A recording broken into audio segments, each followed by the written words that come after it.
কোনো গুনার কাজে কেউ লিপ্ত হবেন না, কোনো দিন কোনো গুনার কাজে লিপ্ত হবেন না। যদি নেক আমল নাও করতে পারেন, নেক আমল যদি নাও থাকে, কোনো গুনাহ কাজে কোনো লিপ্ত হবেন না, কোনো অন্যায় কাজে কেউ কখনো লিপ্ত হবেন না।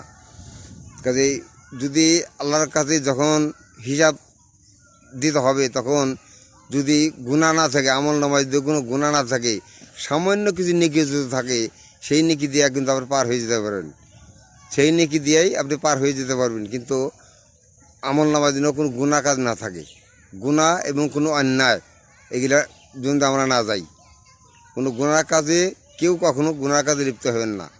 হ্যাঁ, সবসময় নেক কাজে লিপ্ত থাকবেন। গুনার কাজে মোটামুটি যাবেন না। গুনার কাজ বা কোনো অন্যায় কাজ, মিথ্যা কথা এগুলো থেকে বিরত থাকলে, হ্যাঁ, এগুলো সবচেয়ে ভালো কাজে লেগিলা। কোনো গুনাহ যেন আমরা না করি, গুনার কাজে লিপ্ত হবেন না। নেক কাজ যদি নাও করতে পারেন, তো কোনো গুনার কাজে কোনো লিপ্ত হবেন না।